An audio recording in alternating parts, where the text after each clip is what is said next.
Over the 5 years producer Doug Stanley has spent at sea, over 60 men have died. Covering another tragic loss never gets easy. It's one of the difficult things we do in our job here. We're telling the tale, the truth of what happens out here. And sometimes the truth isn't a pretty story. Through a lifetime of adventures and decades of work in television production, I have traveled the world extensively. Over time, I became known for my Edge of the Earth productions, most notably as a founding and long-term producer of Discovery Channel's Deadliest Catch. Producer Doug Stanley, the veteran cameraman, braved the world's most hazardous workspace. I'm Doug Stanley, and this is Wilder Yet.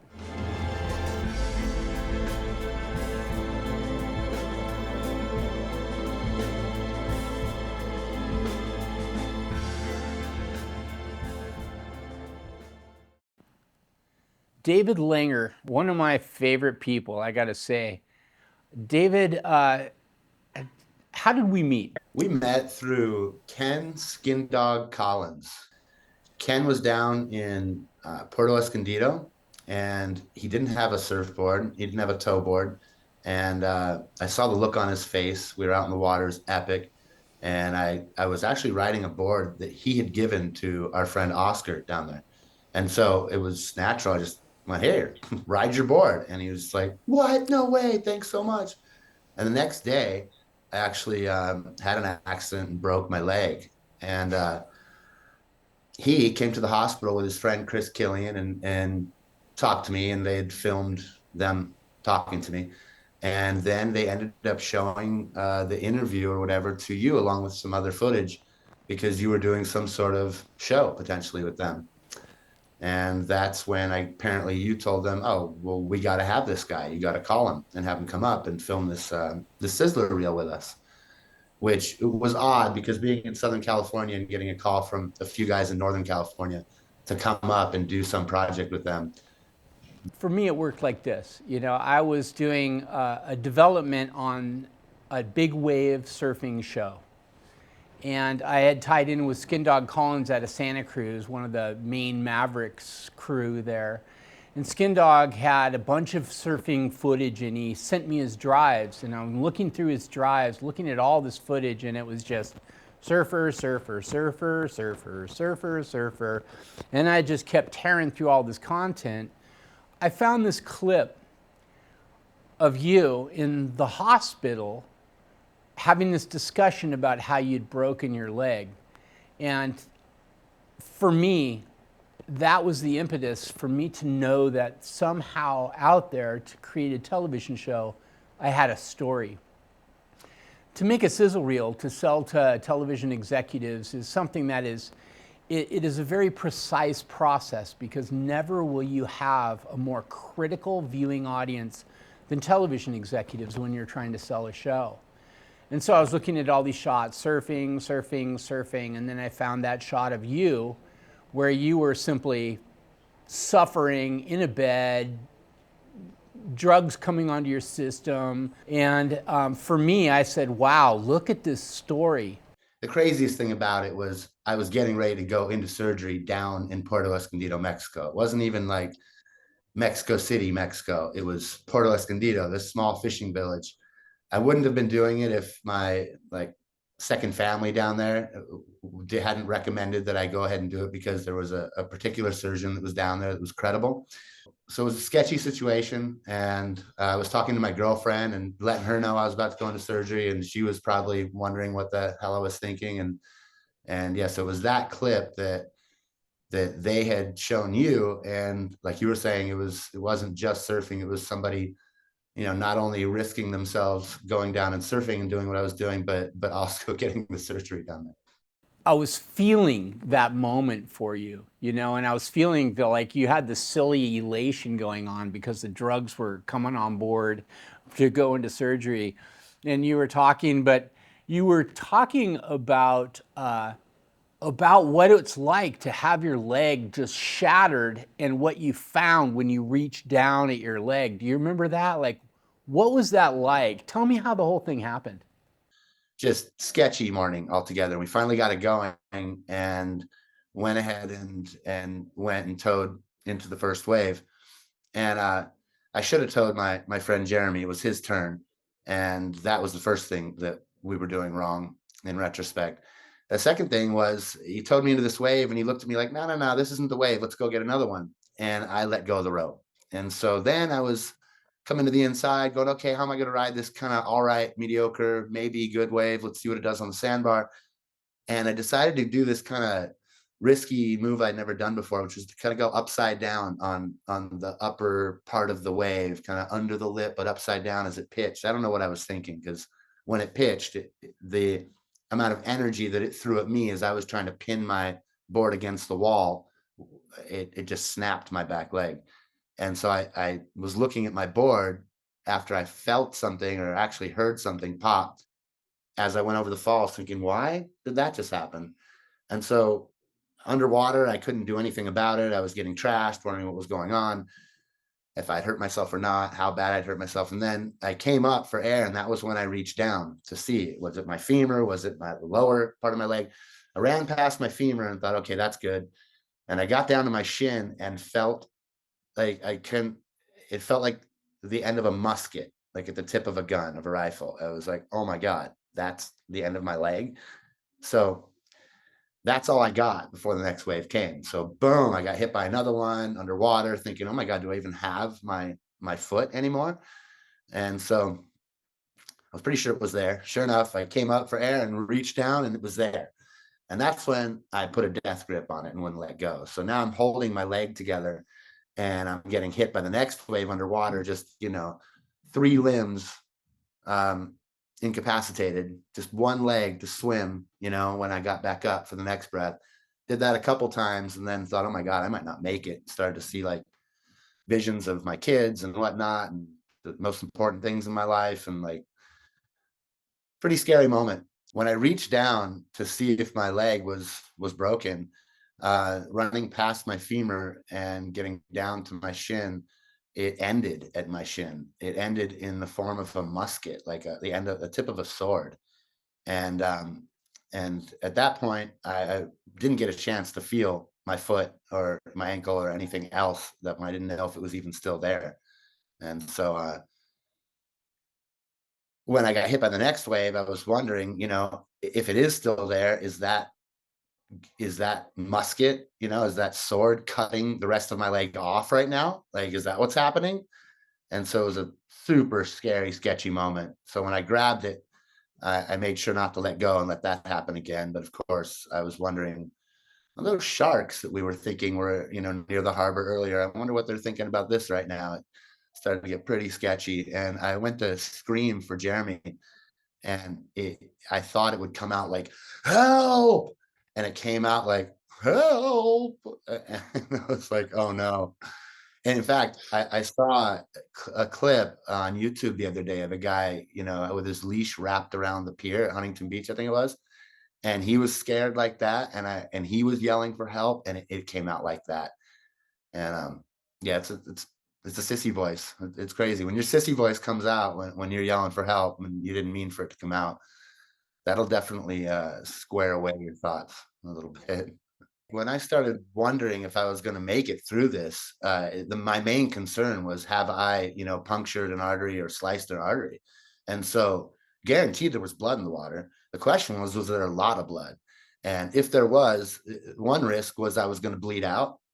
And another risk was there were going to be sharks that were, going to be smelling that and liking it.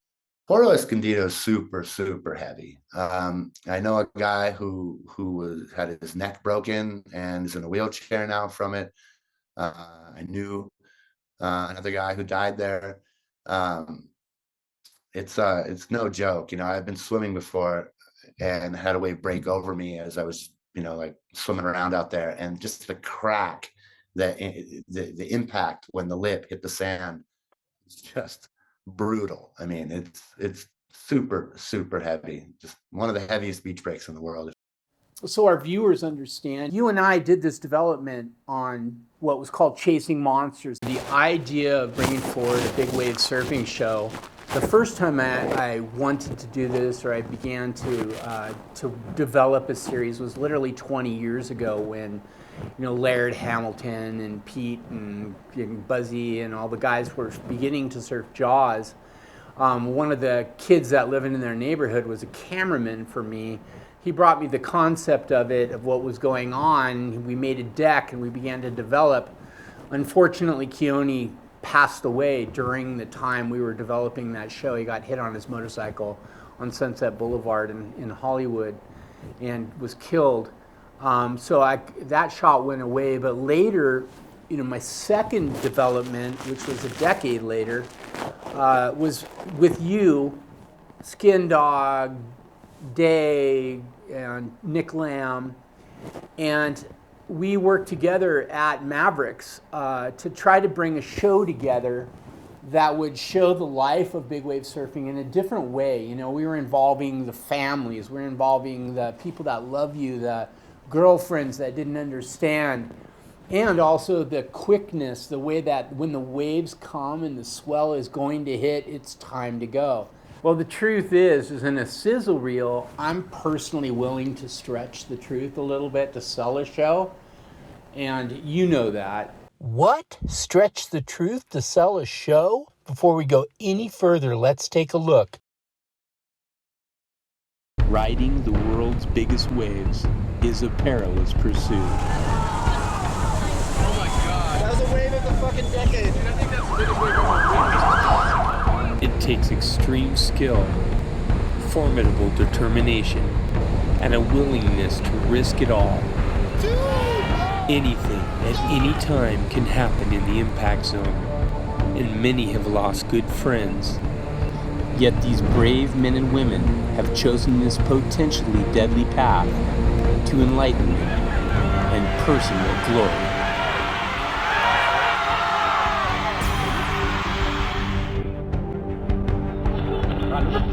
Proper.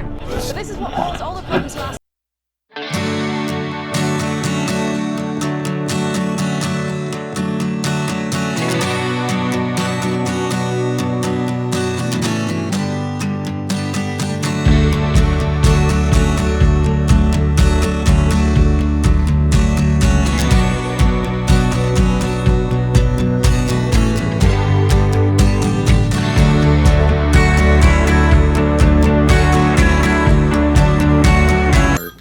Who was already on See it. the forecast? Yeah, it looks really good. I'll be over there in 20 minutes.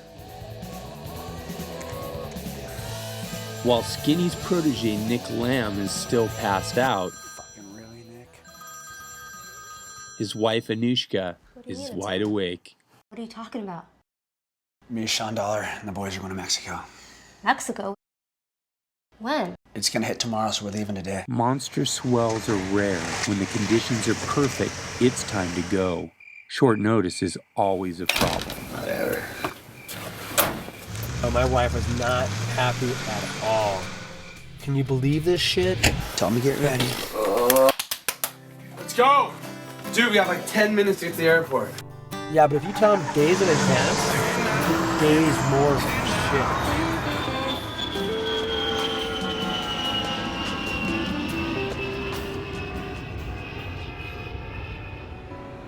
Puerto Escondido is a legendary beach break. The impact zone here is infamous. The compression waves that reflect off the shallow sandbars can break bones and lots of surfboards. Before they paddle out, the boys assess the dangers. Nick, between the outside takeoff spot and the beach, it's called Hell's Kitchen. At all costs, do not get stuck there. If that rip current starts sucking you back outside, that could exhaust you within 4 or 5 waves. And David has one more word of caution for Nick. Max is not a place to get hurt. And the boys hit the surf. Moments later, the first wave is caught by Skin Dog. Sean Dollar gets a hold of one too. Nick grabs a beauty that turns ugly and soon washes to shore, having broken the only surfboard he brought with him to Mexico. But it's David Langer who catches the beast of the day and takes a fire pound. When David surfaces, Nick! The boys leap to action. Taking another one. As Skinny races to the rescue, the boys begin to understand that something is dreadfully wrong.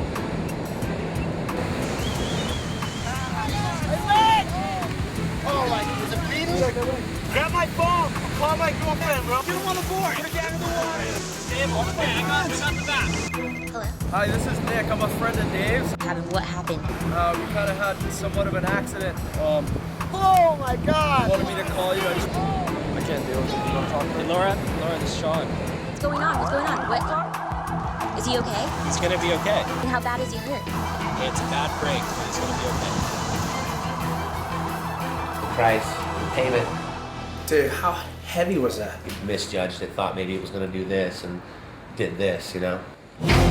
Something came down on my leg like a fucking baseball bat. It felt like a sword-like bone sticking out of my shin. That was the gnarliest thing I've ever seen. You get thrashed underwater? Full-on chaos. Couldn't even fathom being in the same I position. needed to hold my leg. I didn't want it like falling off, you know? You don't want to lose that. Or getting punctured by that. It was gruesome looking. Like a bone was poking out of your leg. It had like a knife on the edge to it too. Like it could sever like my leg right off if Get your other leg. I'm in the water, it's feeling sharky. So that's when Jeremy came up luckily. Much longer. I picture Grabbed his hand and went to the ski and just kind of, here we go, getting all shot up. Get on the plane home now. Getting all shot up with drugs going down my spine, making it cold. There's no way you're doing it down there. You're coming home, please. Thanks. 2 days later, Skin Dog returns home to his family. I'm so glad you're okay. Dinner's ready. Hurry up. Yo, what's up, KK? Skin Dog. It's on.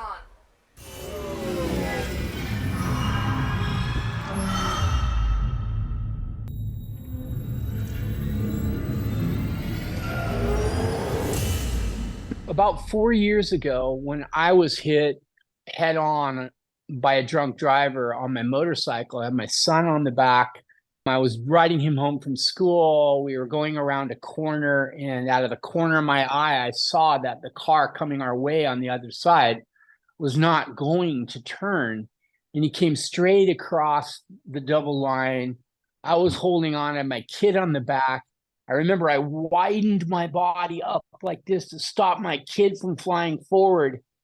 And I have all of those frames in my mind of that impact of hitting. And it was a terrible experience for me. It was after I awoke from my coma. I spent 15 days there in a coma. I was laying on my couch. My daughter was taking care of me with her boyfriend, Will. And you called me. And we were talking, but you had now moved to Nazaré. Do you remember what you said to me that day? Yeah, I didn't have much in the way of sympathy for you. I think just the fact that you were, chipper enough to answer the call, to me meant that you were on the road to full recovery. I know how strong you are. So, and you're so driven that it's like after that whole scenario with that first take 10 years ago and it not working out, I knew that you were a bit disillusioned with the whole TV thing, and you just didn't want to come to Nazaré and see that this was where we were going to be able to do what you wanted to do.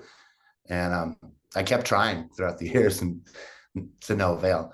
And so when you told me that you were in a wheelchair, I was like, well, let's talk in person. Get over here. I'll push you around in the wheelchair.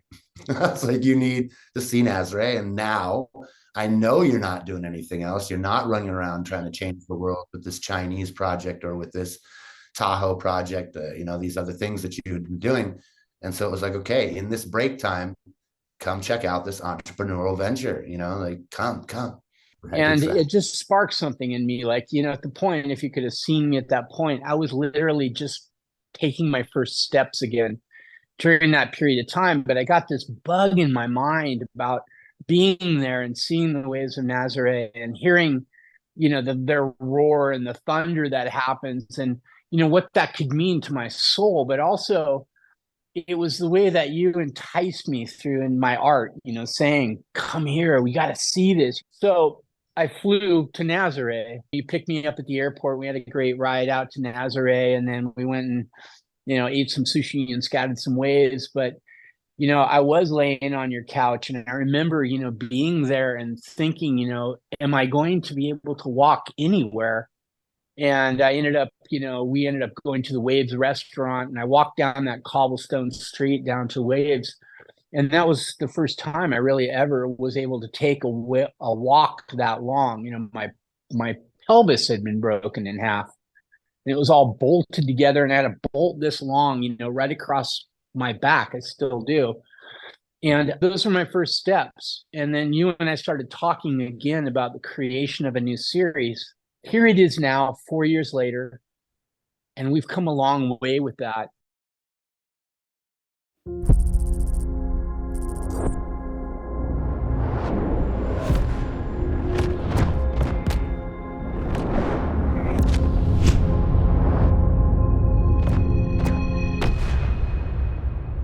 The reason Nazaré was never discovered is because jet skis were never implemented.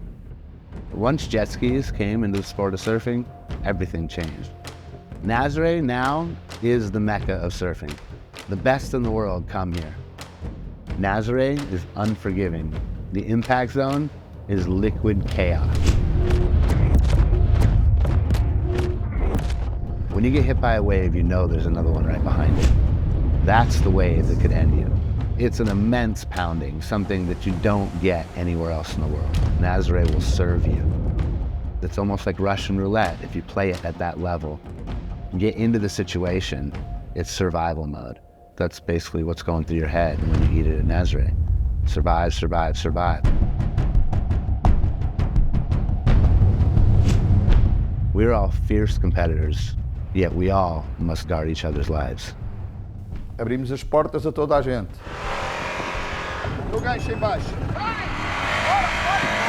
Whatever happens on land, it cannot be brought into the water. When I've given you what I've given you, I don't expect to be treated the way you've been treating me. You told me I saved your life, Oscar. You should treat me better than you. The whole thing is all about you. No. Great friendships have been formed. Thank you for bringing me your home. Thank you so much. I love you. No.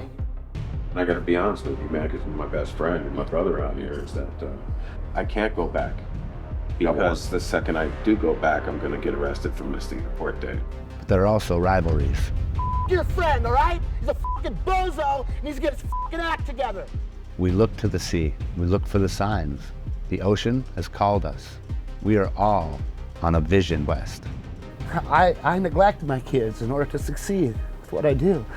It may seem selfish to my kids that I got to take care of myself first before them, but how am I going to show them how they can take care of themselves if I don't take care of myself? I was in a place in life where I didn't give a if I lived or died anymore. I came here to die and found a reason to live. This is Nazaré.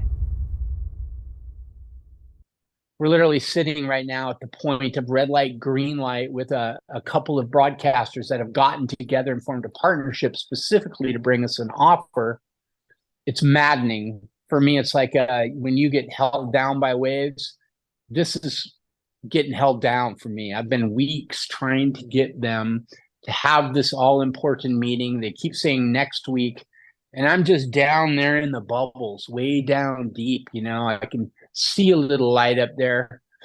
But I'm hoping that this coming week is going to bring me back to Nazaré with a full crew to shoot the series, which we created under the name North Point, which may ultimately go in Portuguese version as Onda Mortal. So it's an interesting period of time. You and I have been through a lot since then, but I know that what you go through every day out there is different than what I'm going through. Why don't you tell us what it's like to get held down? I mean, you've been pounded like by waves that most people would not think are even survivable. It's the ultimate fear, I think. Tell me, what is it like out there? And tell me about getting held down and what's your greatest fears? Well, I've got a spare air tank. I'll wear that spare air. You don't want to get held under for 2 waves. That's just not anything you want. But it's just, you never know. That's I think that's the ultimate fear. Also, hitting the rocks would be the ultimate fear, but that has nothing to do with the hold down.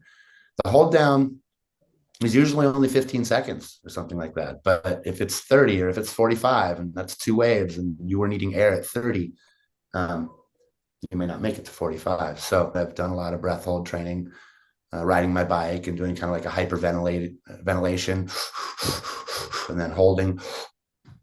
There are 2 ways of potentially dying in surfing, or more than 2, but 2 main ways. One would be, say, hitting your head on something like the reef, and the other would be getting held down. Sunset Beach, it'll hold you down for a while at sunset. And you just got to be kind of okay with that and negotiate the circumstances. And that's kind of been a love of mine ever since I was 20 or so, and really fell in love with sunset. Yeah, I've surfed sunset as well. And I think I understand the hold down capabilities, of that place. But I was always the kook in the water. I grew up in a surf town. I learned to surf early, but my family moved away. And so I spent my whole life still trying to be a surfer, but I've spent a lifetime getting brutalized by surf. And I have some idea what you go through. Your big wave surfing career kind of happened on a certain day. And it was the day you were surfing Jaws, and you'd gone out to Jaws. But at that time you were not a known big wave surfer. What happened that actually brought the title Dave Langer, big wave surfer, to you? Well, I had an opportunity to go to Jaws. I had a friend that had come and worked with me for a whole summer, preseason, the season before, getting ready for this time where he would call me and say, come on over. I knew nothing about what it was to be in that position. Now I know very well what it is to be in that position, training people and whatnot. So I got the call one day, and he was like, come. And I was like, okay, let me ask my wife. Hey, Trish, can I go? She's like, no, we don't have enough money. Now, my father died when I was 23, and this was when I was 34. And so when I was 30, I ran into the bulk of this trust fund that had matured for those 7 years from 23 to 30. And I started getting, it was like $4.3 million, and I was getting 8% of it per year when I was 30. So 4 years later, I wasn't getting 28 grand a month anymore, but it was like 18 or something like that. Maybe gone down to 16. But, she's like, we don't have enough money. And I'm like, sorry, bro, I don't have enough money. He's like, I'll lend you the money. I said, well, he said he would lend me the money. So she just looked at me like, oh, no. So he lent me the $1,000, and I went over to Maui, and Mango Manny was this guy's name. He wasn't well liked, it turned out, in Maui. Laird would come up and congratulate me on this wave that I ended up getting the next morning and not even say anything to Manny. That's a whole other side of this thing, big wave surfing, the dramatic side of it. But anyways, Mango Manny towed me in to this wave because I couldn't tow him at Jaws, that first wave. And, I went to get up because the Brazilians were there. It was like bright and early, January 10th, 2004, this epic day, 60-foot barrels, just top to bottom barrels. I'm watching it from the channel going, oh my God, like if I take off on that thing in that spot, I got to pull into the barrel. It's the only route through that wave on a 60-foot wave. Like I've never even pulled into a 40-foot barrel. This is psycho. And so he's like, you're up. Okay. So I get in the water and I go to pull up on the rope and get up, and I fall over to my left. And he comes back around and goes to get me up again. I'm like, that was weird. Okay. Anyway, so go to get up again. This time I fall over to my right. I'm like, this is strange. Like I haven't fallen over getting up in the last however many times I've been doing this. Like everything, why did I just fall twice? So this time I go to get up, and I'm like, I'm getting up no matter what. Like, I don't know what's going on. I'm getting up. And so I get up, I don't fall left, I don't fall right, but my knees start knocking together, like, because my knees were so weak. I was so scared that I had no knees. And so, I straightened out my knees, just straightened out my legs and gave it a little juice, and then looked up, and I see Laird just smiling, just laughing, he knew, like, it seemed exactly what was going on. So he tows me into this wave, and I let go of the rope. I start dropping down, and everything seems all right. And then I almost eat it.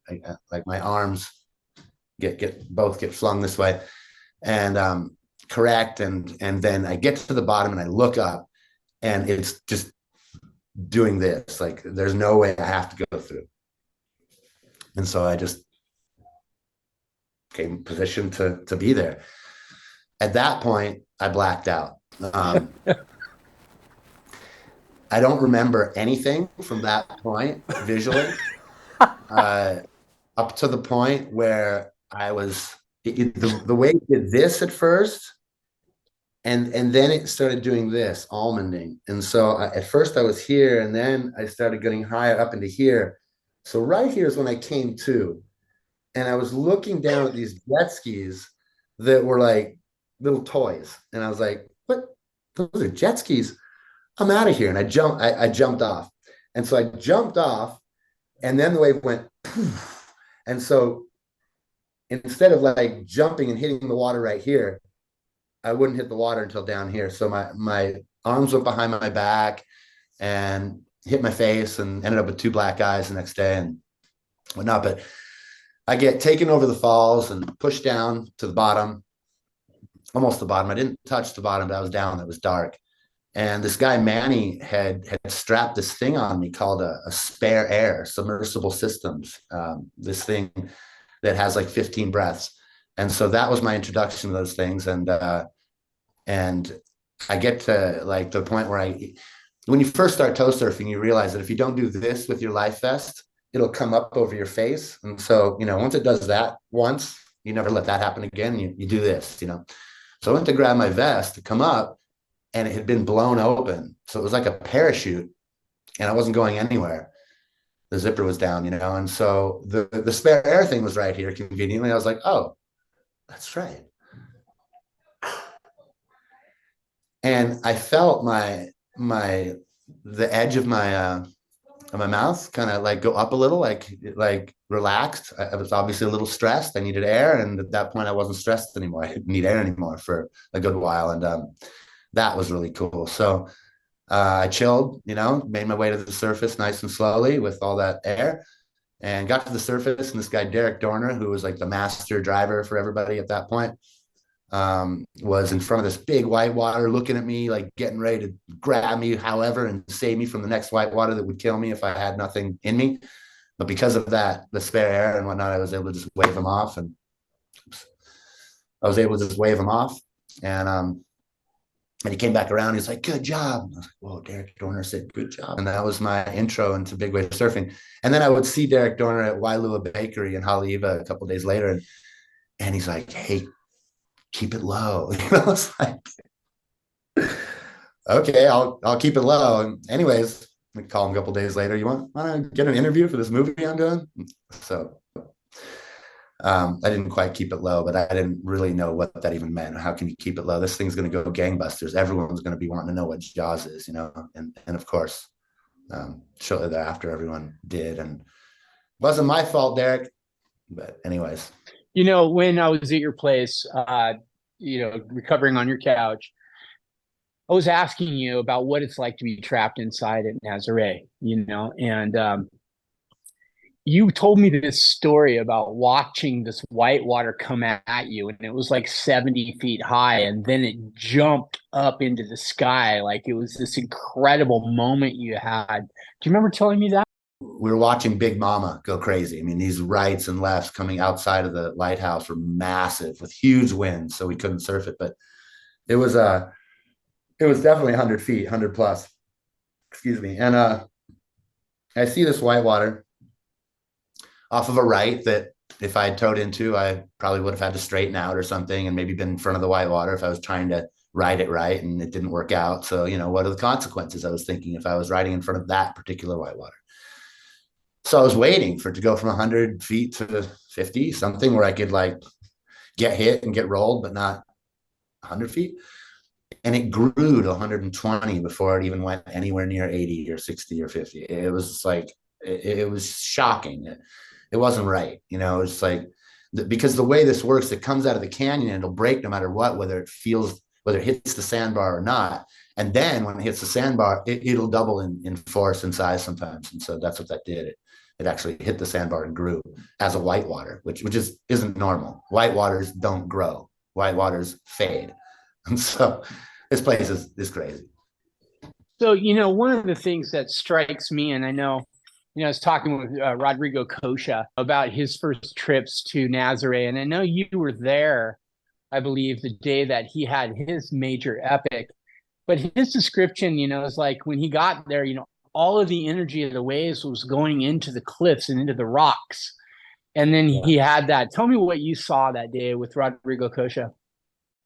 I might have been more scared than him. I mean, we were all so scared. I obviously that's not true, but he was going to get smashed against the cliff. There was no way around it. So for whatever reason, he had ridden a wave and hadn't been picked up in time and whatever. And he was in close to the cliff, and his partner was coming to get him. When his partner came to get him, he came in, let go of the gas, turned the wheel, getting ready to gas when he wanted to. It gave him that little push past him. And so he had to turn around, and this other wave was coming, and the wave ate the jet ski. I mean, it literally ate the jet ski.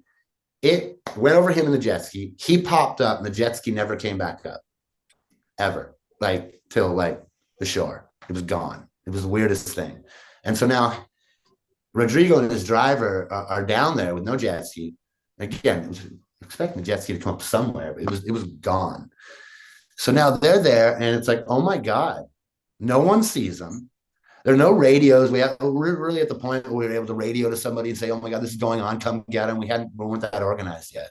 And so we were screaming and yelling and trying to get people to realize what we did. And it was like, to no avail, no one was coming.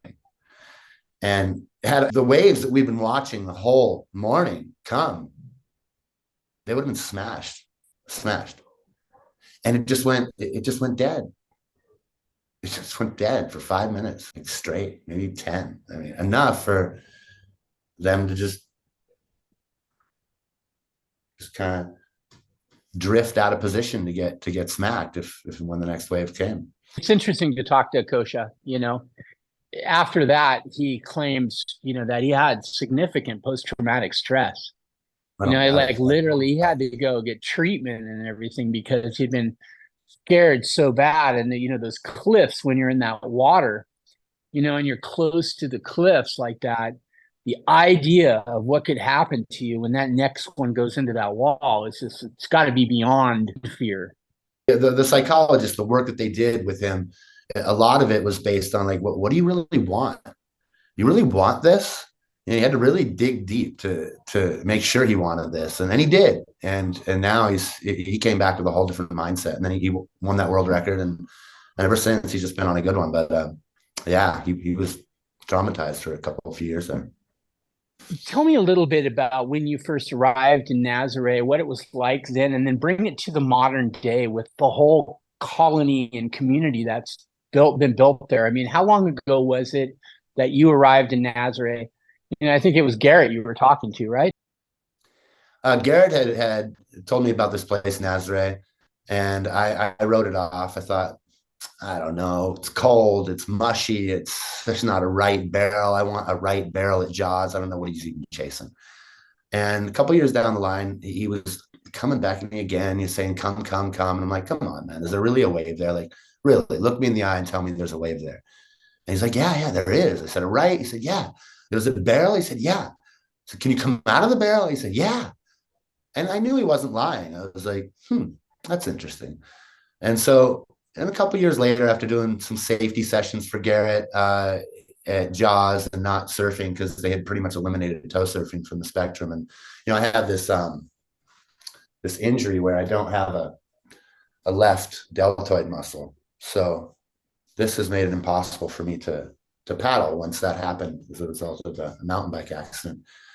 And so I was really, I was not going to get back into paddling, and I wanted to tow surf. And I just thought, man, that place, Nazare, they're super jet ski friendly over there. I think I need to Google image search Nazare. And I did so. And I was like, that's at least 20 feet, maybe 30, could be 40.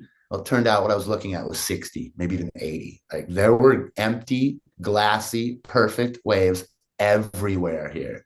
I couldn't believe it. And that's why I was watching Rodrigo Cocha that day, because I was so used to watching. I was living here and watching all these waves come in, no one around. And then boom, one swell came and he was here and he had a jet ski and a partner and they went out and I was aced. I had to watch, but it's like I've watched so many waves here. And people would ask me, like, why are you living here? Like, you really think something's going to happen here? It's like, no, you don't get it. Like, the waves come in so much more consistently and so much bigger and so much better than what we have at Mavericks and Jaws and these other places. And you have this place where people can watch it, like right there. There's nothing like it in the world. People are going to come here and participate in this on every level. And yeah, sure enough, they have. And it's 10 years in now to me being here, 13 into Garrett starting this thing with these guys. And I think we're just scratching the surface. Millions of people want to come and watch this place. So when I first got to Nazare, when I finally got to see you surf, there was something that you brought into the water that I had never seen before. And it's something that makes you stand out there. And that is that you wear a neon green, flappy jacket, wide open. And I've got these shots of you barreling down these waves with this jacket flapping. You are definitely the only guy in the world to wear the flappy jacket in the surf. Are you trying to start some kind of trend or something? What's going on there, Dave? I was, we're so tiny, and you can't see who we are. And plus it's unsafe. I mean, I want people to see me all the time. I want my driver to see me so he can come pick me up. And so I went to Decathlon, this sports store here, and I just looked for something bright. And I came upon this jacket that you'd wear if you're riding your bike on the side of the road. It's like, oh, this is perfect. And so I went out there with that, zipped up, kind of a windbreaker, bright yellow windbreaker. And it went over my head. I couldn't breathe. It's like, whoa, what am I doing? I unzipped it and just thought, okay, I'll take it off after this session, but I have it with me. I'll ride with it like this. At least it won't come up over my head again if it's unzipped. And then the pictures are really cool. I was like, whoa, look at the thing kind of flapping behind me. Is kind of sick looking. And I just kept running. And so I kept wearing it. I got more and more used to it. But, now it'll like come off when I get really blasted and I'll have to do all I can to hold on to it because I hate replacing these jackets. I've lost a few of them out there. And so, yeah, the jacket's my thing. Jacket is your thing. My thing now is Nazare. Charlene and I have developed the show and created the show with our partner, Kiko. We spent 6 weeks with everybody last week. We got to meet everybody. We got to film with a lot of people. We developed great characters. We got to see your lives, the strife, the conflict, the challenges. And now we've built this series. And we're really hoping it's going to go green light. I want to thank you, Dave, for spending some time with us. I definitely want to have you back on the show later. And we got lots to discuss and lots to talk about. And but today, just getting to know you and having these experiences with somebody who's willing to brave literally the largest waves in the world in a flappy jacket. It's great to have you on the show, Dave. And I look forward to our time together very soon in Nazare. Likewise, Doug. Thanks again for having me. I appreciate it, man. I'll see you soon. All right. All right. You push the subscribe button.